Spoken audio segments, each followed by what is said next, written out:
85mm 여친 렌즈. 현동선. 나에게도 여자친구가 생겼다. 주말에 고향 친구를 만나러 가던 경춘선 열차 안에서였다.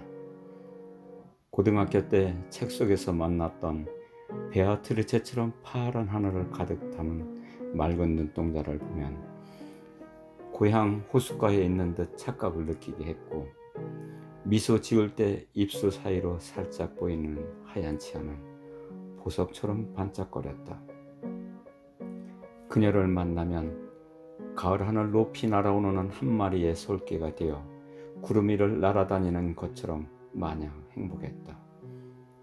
그녀를 알게 된 이후 카메라의 파인더로 보이는 이 세상의 모든 피사체는 그녀를 위한 배경에 불과했다. 처음 데이트를 했던 덕수궁 정원에 피어있던 연분홍빛 진달래꽃과 샛노란 개나리꽃도 그날은 단지 그녀의 아름다움을 돋보이게 하려고 피어있는 부재에 불과했다. 사진을 전문적으로 공부할 때 사랑하는 여인을 만나면 이 세상에서 가장 예쁘게 찍어주겠다는 생각으로 용돈을 모아 85mm 렌즈를 샀었다. 이 렌즈만 있으면 내가 사랑하는 여자를 그 누구보다도 아름답게 촬영할 수 있다는 확신이 있었기 때문이었다. 여자친구를 찍으면 사진이 참 잘 나온다라며 사진 작가들은 꼭 가지고 싶어하는 여자친구 렌즈라는 애칭을 가진 그 렌즈가 명성에 맞게 제대로 진가를 발휘했다. 그녀와 1년여 데이트 끝에 결혼에 이르게 한 것은 이 렌즈가 큰 역할을 했다. 결혼하면 자신을 시바의 여왕처럼 손끝에 물 한 방울 안 묻히며 살게 할 것이라는 착각을 들게 한 것이 바로 이 렌즈 효과 덕분이다. 초점이 맞는 부분은 정확히 표현되고 배경은 희미하게 처리되어 주제를 돋보이게 하는 묘사력이 훌륭했다. 인물 사진에 특화된 이 렌즈를 통해 찍은 사진은 늘 아내를 만족하게 해주었고 항상 그녀 옆에 있었다. 아이가 태어났다. 아이가 100일이 되면서 제법 소리내어 웃는 표정과 몸을 뒤집으려고 얼굴을 빨갛게 변하며 용을 쓰는 모습을 담았다. 처음 발걸음을 떼며 스스로 대견해하는 모습도 담겼다. 자연스럽게 아기가 나의 피사체가 되었다. 사진에 보이는 아이의 해맑은 얼굴에서 아내를 처음 만났을 때 가을 하늘 같던 싱그러운 모습이 보였다. 나는 그때 내가 사진을 찍는 것이 취미인 것이 너무도 행복했다. 사진을 볼 때마다 삶의 위로와 편안함이 생겼다. 아들이 태어날 때부터 대학교를 졸업할 때까지 렌즈는 아들의 몫이 되었다. 아들이 회사에 취직한 후 몇 년 뒤에 여자친구를 데리고 왔다. 여자를 보는 눈이 나를 닮았나 보다. 아내와 함께 서면 비슷할 정도로 훤칠하고 날씬하였다. 무엇보다 환한 미소를 보면 딸 자랑하는 친구들이 전혀 부럽지 않게 했다.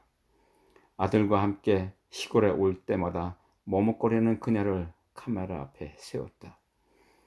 처음에는 어색해 했지만 결과물을 본 이후로 기꺼이 나의 모델이 되어주었고 셔터를 누를 때마다 하늘빛 미소를 지어 나를 기쁘게 해 주었다. 서울로 올라가면서 차에서 볼 수 있도록 카메라에 있는 이미지를 컴퓨터로 옮겨 카카오톡으로 며느리에게 전송하면 아버님, 사진 정말 예쁘게 나왔어요. 다음에도 예쁘게 찍어주세요. 라며 기뻐하는 모습이 글자 속에 담겨 있었다. 이렇게 사랑하는 사람을 만나면 찍어주기 위해서 준비한 렌즈 때문에 베아트리체를 닮은 여인을 만나 결혼을 하고 사랑하는 아들을 찍을 수 있게 하였고 딸 부럽지 않은 며느리를 얻어서 살맛 나는 세상을 만들어주고 있다. 이렇게 85mm 렌즈는 자연스럽게 며느리의 곁으로 이동했다. 아들 결혼 후 7년 만에 귀여운 손자를 보게 되었다.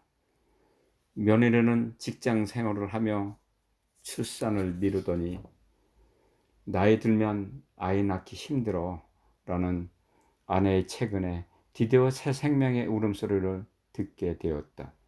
신이 난 아내는 카카오톡의 프로필 사진은 성장해 가는 손자의 얼굴로 자주 바뀌었다.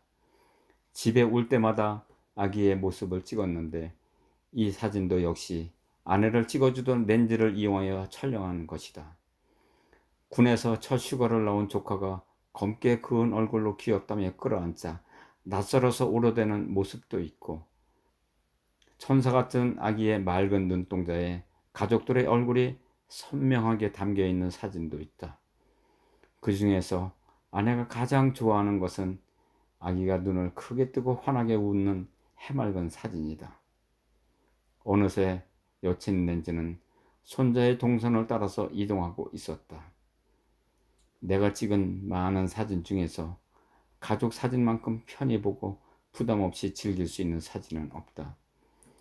가족 사진은 굳이 뭔가를 해석하려고 머리 아프게 생각하지 않아도 된다. 우리에게 감동을 주는 사진은 플리처상을 받은 훌륭한 작가의 작품이 아니다. 빛이 바래고 구겨지긴 했어도 지갑 속에 넣어둔 가족 사진, 자동차의 운전대 옆에 놓아둔 아이의 활짝 웃는 사진이 우리를 행복하게 한다. 오랜 군 생활을 하는 동안 때로는 나를 지치고 힘들게 하는 일들과 마주쳤지만 그때마다 나를 일어서게 하는 사람은 내 곁에서 환하게 웃으며 용기를 주었던 나의 베아트리체였다. 이번 주말에는 아내의 손을 잡고 덕수궁의 돌담길을 걸어봐야겠다. 정원에는 연분홍 진달래가 아름답게 피어 있을 것 같다. 따사로운 봄 햇살에 은은한 색을 흔들어대는 꽃 옆에서 그들의 미소보다 더 화사하게 사진을 찍어 주어야겠다. 예쁘게 나온 결과물을 자랑스럽게 보여주며 처음 데이트할 때처럼 그녀의 환한 미소를 보고 싶다. 여왕님처럼 손끝에 물 한 방울 안 묻히고 살게 해주겠다는 사기성 약속은 못 지켰지만 아들과 며느리, 손자에게 빼앗겼던 여친 렌즈를 아내에게 되돌려 줘야겠다. 손때 묻은 카메라를 어깨에 메고 아내의 손을 가볍게 잡아본다. 그녀의 손끝에서 따스한 온기가 전해진다. 봄바람에 흔들리는 나뭇잎 소리가 그녀의 목소리처럼 사랑스럽다. 아마 몇 년 후에는 손자가 이 카메라를 메고 고궁의 정원을 걷고 있을 것 같다.